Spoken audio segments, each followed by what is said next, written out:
Guys, Alyssa here.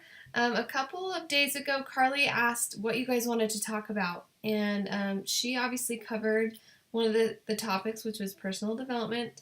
And I will echo everything that she says. Personal development is huge, and it is key in your success of life. So when she posts those links of different books or Audible you can get as far as personal development, really go check them out because they're seriously so beneficial. A couple of other topics that were brought up was the fact of plateauing and then always having the urge to eat sweets. And they kind of go hand in hand, sort of. So we'll talk a little bit about those. There's a couple of tips and maybe solutions or reasons why you're plateauing and that you can add to kind of your bank of knowledge. One of the first ones is, say like you've lost a lot of weight and now your weight loss is stagnant. What if you've been eating, say, 1,800 calories a day and you've lost a lot of weight and now all of a sudden it's stagnant? And that's because the new Fitter You has a different body composition than what you had before. And so you have more muscle, you might have a higher BMR, like a basal metabolic rate. In order to continue your weight loss, you actually need to eat more. You need to eat more calories. And if you guys have ever done the 21-day fix, that one is huge because at the end of the book, it actually shows you when you've hit your goal, your goal weight or your goal calorie intake, how to maintain it. It actually increases your calorie intake. If you remain at that like 1,500 and you're plateauing, your body is actually going through like a starvation mode. So it holds on to the fat, and that's why you're not able to lose any more weight. And so you actually need to increase your calorie intake so that you can make your body respond. The second thing that people will continue to do, and this urges plateauing, is they eliminate their carbohydrates. Some people think that like some of the starchy foods, they'll eliminate, fiber and whole grains and all that stuff. And that can actually be really detrimental to your journey, your health and wellness journey. When you take away the carbs, you actually tap into your protein source, and that will decrease your muscle mass, because that's what you use.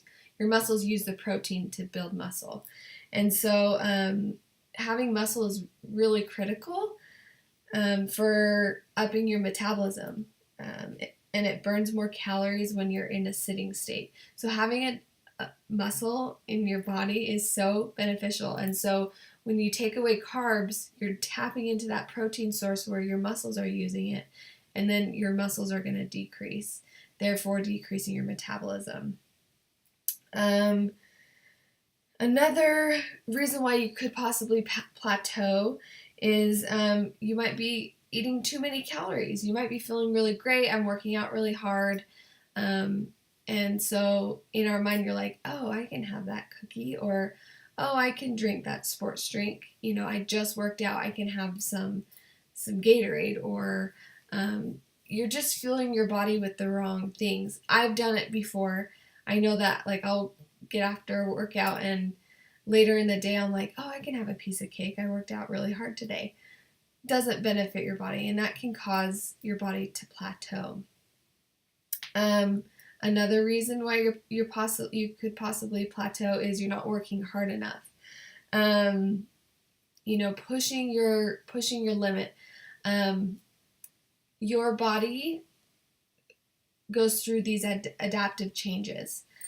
So when you're going through a workout and you're pushing yourself and it's hard, your body is reacting to that. It's never gone through something like that, so you're going to see results. As soon as your body is adapted to it, that's when you're going to see the plateau.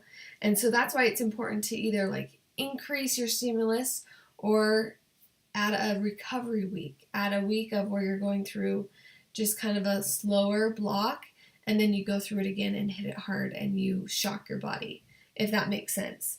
So adding muscle, adding confusion to your muscles or anything like that, that will help you have your body continue to adapt, and therefore it's going to be using resources, and so you're going to be losing weight.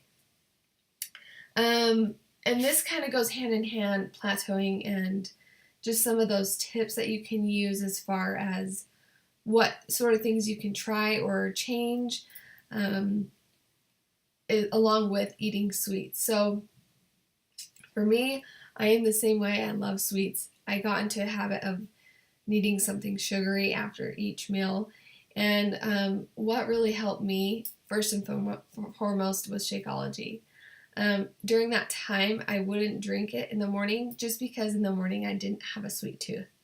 And so I would save my Shakeology for either after dinner or after lunch, where I knew I wanted something sweet. And that helped curb my sweet tooth.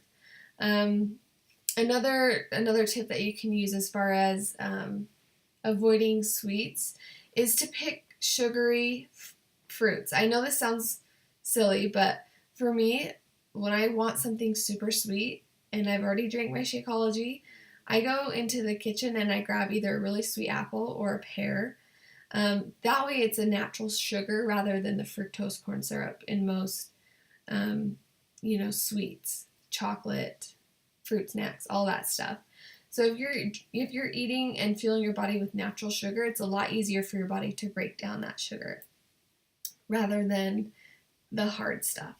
So I hope that helps. I hope that gives you guys some tips and some ideas as far as what you guys can do in those situations. Again, like I said, I will post a couple of articles for you guys to read as well. We love your interaction. Keep interacting. We're almost done with this week. Next week, Carly is she'll post tomorrow about competition week. We're going to have a competition for our last week. And an opportunity for you guys to compete against each other and win cool prizes. So let us know if you need anything. Okay, thanks guys.